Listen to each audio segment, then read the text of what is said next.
Bismillahirrahmanirrahim. Assalamualaikum warahmatullahi wabarakatuh. Kebah Dulia Maha Mulia Paduka Seri Baginda Sultan Haji Hassanah Bolkiah Muizzaddin Wad Daulah Ibni Almarhum Sultan Haji Omar Ali Saifuddin Sa'dul Khairiwaddin Sultan dan Yang di-Pertuan Negara Brunei Darussalam akan berangkat ke Tokyo, Jepun untuk menghadiri sidang kemuncak komemoratif bagi memperingati ulang tahun ke-50 hubungan persahabatan dan kerjasama ASEAN-Jepun pada 15 hingga 17 Disember 2023. Sejak penubuhan hubungan dialog ASEAN-Jepun pada tahun 1973, hubungan ASEAN-Jepun telah mencapai kemajuan yang signifikan termasuk penubuhan Pusat ASEAN-Jepun dan Dana Integrasi Jepun-ASEAN JAIF masing-masing pada bulan Mei 1981 dan Mac 2006 serta program pertukaran rangkaian pelajar dan belia Jepun Asia Timur Genesis. Untuk meraihkan kejayaan ini, ASEAN dan Jepun bersetuju untuk menetapkan tahun ini sebagai tahun memperingati 50 tahun hubungan persahabatan dan kerjasama ASEAN-Jepun dan menggalakkan pertukaran antara rakyat dan mengadakan pelbagai acara serta program pertukaran dalam pelbagai bidang termasuk ekonomi, budaya, pertukaran belia dan pelancongan di sepanjang tahun. Semasa di Tokyo nanti, Kebah Dulia Maha Mulia dijangka mengadakan perjumpaan-perjumpaan secara berasingan bersama Kebah Dulia Maha Mulia Maharaja Naruhito, Maharaja Jepun dan Tuan Yang Terutama Fumio Kishida, Perdana Menteri Jepun. Manakala sidang kemuncak komemoratif yang diadakan bersempena dengan ulang tahun ke-50 hubungan dialog ASEAN-Jepun pada tahun 2023 akan dipengerusikan bersama oleh Tuan Yang Terutama Joko Widodo, Presiden Republik Indonesia sebagai pengerusi ASEAN dan tahun ini dan Tuan Yang Terutama Fumio Kishida, Perdana Menteri Jepun serta dihadiri oleh para pemimpin ASEAN yang lain. Ia dijangka meluluskan visi baharu dalam mengukuhkan dan meningkatkan hubungan perkongsian strategik komprehensif di antara ASEAN dan Jepun bagi memastikan keamanan, kestabilan dan kemakmuran di Asia Tenggara. Pada sidang kemuncak komemoratif bagi memperingati ulang tahun ke-40 hubungan persahabatan dan kerjasama ASEAN-Jepun yang diadakan pada 14 Disember 2013 di Tokyo, Kebah Dulia Maha Mulia selaku pengerusi ASEAN pada tahun 2013 bersama para pemimpin ASEAN dan Jepun lainnya meluluskan Vision Statement on ASEAN-Japan Friendship and Cooperation and its Implementation Plan yang mempromosikan kerjasama berdasarkan 4 tunjang iaitu Partners for Peace and Stability, Partners for Prosperity, Partners for Quality of Life dan Heart-to-Heart Partners. Pada masa yang sama, kenyataan bersama mengenai isu serantau dan global juga telah diluluskan bagi menangani cabaran-cabaran serantau dan global serta isu-isu yang berkepentingan bersama di antara ASEAN dan Jepun. Dulian Teramat Mulia Paduka Seri Pengiran Muda Mahkota Pengiran Muda Haji Al-Muhtadi Billah Ibni Kebah Dulia Maha Mulia Paduka Seri Baginda Sultan Haji Hassanah Bolkiah Muizzaddin Wad Daulah, Menteri Kanan di Jabatan Perdana Menteri, kemarin berkenan berangkat melawat masyarakat British Forces Brunei BFB di Brunei Garrison, Seria. Semasa keberangkatan tersebut, Dulian Teramat Mulia Paduka Seri Pengiran Muda Mahkota berpeluang berinteraksi dengan anggota Batalion Pertama Royal Gurkha Rifles dan para guru serta pelajar sekolah Hornbill. Keberangkatan tiba Dulian Teramat Mulia dijunjung oleh Tuan Yang Terutama John Virgo, Pesuruhjaya Tinggi British ke negara Brunei Darussalam, Lieutenant Colonel Hugo Stanford Tak, Pemerintah BFB dan Major Jewan Pan, Gurkha Major, Batalion Pertama Royal Gurkha Rifles.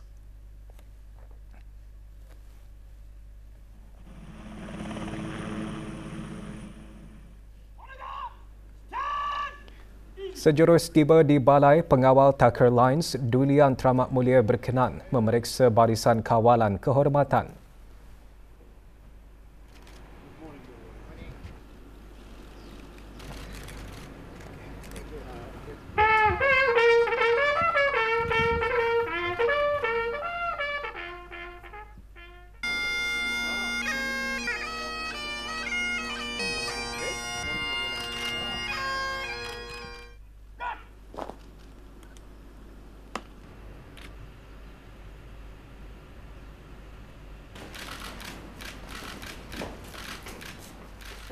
Duli Yang Teramat Mulia seterusnya disembahkan taklimat mengenai lawatan tersebut.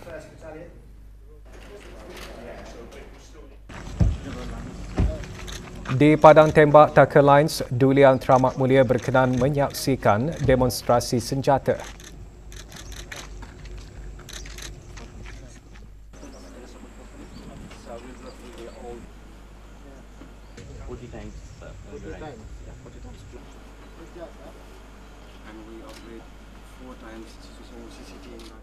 Can which we use it? Use during day, during for night up. Yeah. So if you look into this one, your turn. It is a very powerful movement system. It is And you can operate both in day and night. target lock. Against any armor, then we are good to go at all times. So the number of will turn out for the regularly your hands. Duli Yang Teramat Mulia juga berkenan menembak peluru hidup.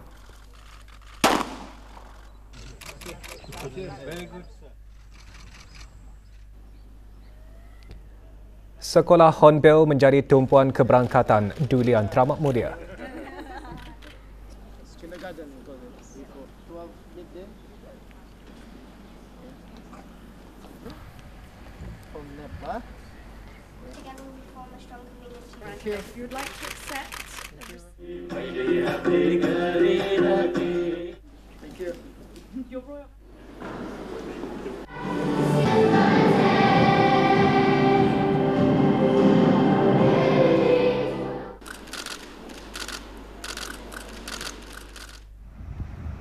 Duli Yang Teramat Mulia mengakhiri lawatan dengan berkenan menghadiri majlis santap tengah hari di Mes Pegawai.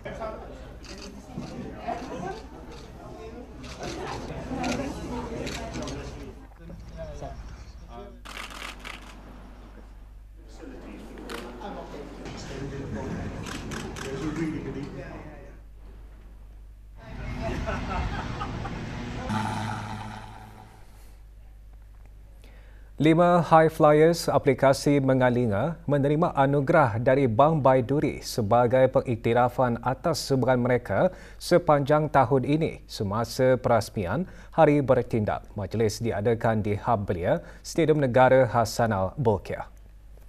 Hadir Yang Berhormat P.Hin Dato' Laila Raja Meja Jara Bersara, Dato' Paduka Seri Haji Awang Halbi bin Haji Muhammad Yusof, Menteri di Jabatan Perdana Menteri dan Menteri Pertahanan kedua. Juga hadir Yang Berhormat Dato' Seri Setia Awang Haji Nazmi bin Haji Muhammad, Menteri Kebudayaan Belia dan Sukan.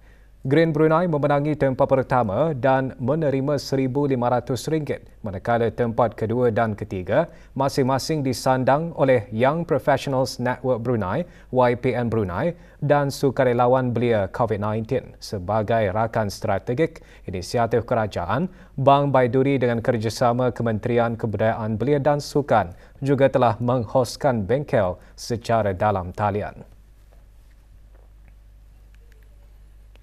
Timbalan Perdana Menteri dan Menteri Kawangan Republik Singapura petang kemarin tiba di negara Brunei Darussalam bagi lawatan kerja selama 3 hari bermula 12 hingga 14 Disember. Tuan Yang Terutama Lawrence Wong dan isteri Puan Lu Zhe Loi serta rombongan berada di negara ini bagi menghadiri program Pemimpin-Pemimpin Muda kali ke-9 yang dihoskan oleh negara Brunei Darussalam. Menyertai rombongan Tuan Yang Terutama Teo Chee Hean, Menteri Kanan dan Menteri Penyelaras Keselamatan Negara Republik Singapura, Puan Yang Terutama Indrani Turai Rajah, Menteri di Jabatan Perdana Menteri, Menteri Kawangan dan Kedua dan Menteri Pembangunan Negara Kedua, Tuan Yang Terutama Dr. Koh Poh Kon, Menteri Negara Kanan, Kementerian Kemampanan dan Sekitaran dan Kementerian Tenaga Manusia, Tuan Yang Terutama Zaki Muhammad, Menteri Negara Kanan, Kementerian Pertahanan dan Kementerian Tenaga Manusia, dan Tuan Yang Terutama Tan Kiat Hau, Menteri Negara Kanan, Kementerian Perhubungan dan Penerangan dan Kementerian Pembangunan Negara. Ketibaan rombongan di lapangan terbang antarabangsa Brunei dialu-alukan oleh Yang Berhormat Dato' Seri Setia Dr. Awang Haji Muhammad Amin Liu bin Abdullah, Menteri di Jabatan Perdana Menteri dan Menteri Kawangan dan Ekonomi kedua. Juga hadir Datuk Seri Paduka Awang Muhammad Reza bin Datuk Paduka Haji Muhammad Yunus, Timbalan Menteri Urus Tadbir Perkhidmatan Awam di Jabatan Perdana Menteri.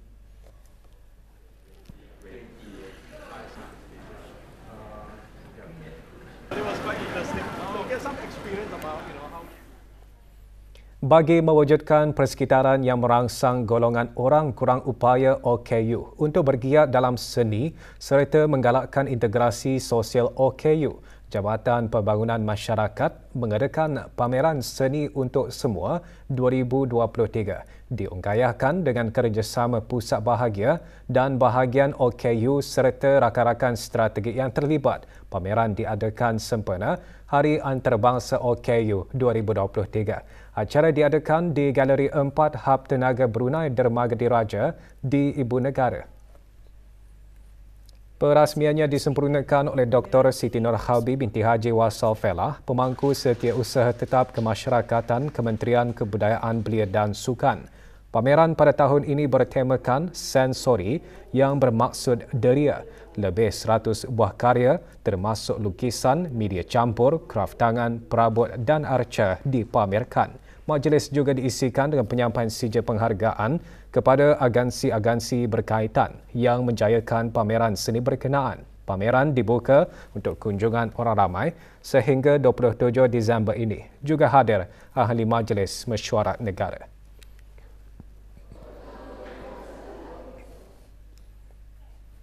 Program Perkongsian Maklumat Bersama Pusat Pengurusan Bencana Kebangsaan NDMC diungkayahkan bagi meningkatkan lagi hubungan baik dan mengukuhkan rangkaian kerja di antara pegawai-pegawai dan pengamal perhubungan awam, kementerian-kementerian dan jabatan-jabatan kerajaan. Program berlangsung di Lapangan Terbang Lama, Berakas. Seramai 30 orang pegawai dan pengamal perhubungan awam yang mewakili pelbagai kementerian menyertai program berkenaan diketuai oleh Dayang Sastra Sarini binti Haji Julaini, Pemangku Timbalan Pengarah Penerangan selaku Wakil Pengerusi Jawatankuasa Perhubungan Awam, Kementerian-Kementerian dan Jabatan-Jabatan Kerajaan. Rombongan dialu-alukan oleh Kolonel Bersara Muhammad Harith Rashidi bin Haji Muhammad Jamin, Pengarah NDMC. Atur cara program termasuk taklimat mengenai pengurusan bencana dan lawatan ke pusat pemerintah bencana.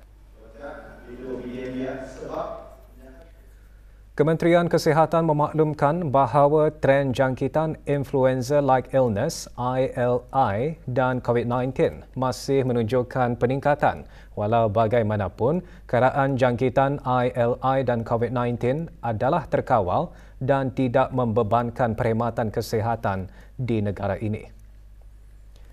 Setakat 10 Disember 2023, sebanyak 8 kes dikategorikan dalam kategori 4 dan sedang menjalani pemantauan di hospital. Tidak ada kes di dalam kategori 5 dan memerlukan rawatan penjagaan intensif. Majoriti kes-kes COVID-19 di negara Brunei Darussalam pada masa ini adalah dari varian Omicron dan subvariannya. Sama seperti jangkitan ILI yang pada lazimnya akan meningkat secara bermusim, peningkatan jangkitan COVID-19 juga didapati bermusim. Selain itu, kekebalan imuniti yang diperolehi melalui vaksinasi juga menurun dan menyebabkan lebih mudah dijangkiti virus SARS-CoV-2 semula. Kementerian Kesihatan menasihatkan orang ramai untuk sentiasa mengamalkan tanggungjawab sosial masing-masing dengan mengamalkan kebersihan diri, etika batuk dan bersin yang betul, memakai sungkup muka jika mengalami tanda-tanda jangkitan dan tidak menghadirkan diri ke tempat-tempat awam dan majlis-majlis keramaian. Mendapatkan vaksinasi influenza dan vaksinasi COVID-19 yang dilengkapi dengan dos penggalak, khususnya bagi mereka yang berisiko tinggi seperti warga emas, mereka yang mempunyai penyakit kronik dan ibu-ibu yang mengandung. Sementara itu, orang ramai yang telah mendapatkan dos terakhir COVID-19 lebih dari 6 bulan yang lalu atau terakhir dijangkiti SARS-CoV-2 melebihi 6 bulan adalah juga digalakkan untuk mendapatkan dos penggalak COVID-19. Ini adalah untuk mengurangkan risiko jangkitan COVID-19 yang teruk. mendapatkan rawatan doktor dengan segera jika mengalami tanda-tanda jangkitan yang berpanjangan atau jika tanda-tanda jangkitan menjadi semakin teruk dan memakai sungkup muka apabila pergi untuk mendapatkan rawatan terutamanya di klinik flu dan Jabatan Kemalangan dan Kecemasan serta jika melawat pesakit di wad-wad. Kementerian Kesihatan akan terus memantau situasi ini dan akan memaklumkan apa jua perkembangan mengenainya dari masa ke masa. Bagi maklumat lanjut, orang ramai boleh menghubungi talian Darussalam 123 ataupun melayari laman sesawang Kementerian Kesihatan di www.moh.gov.bn.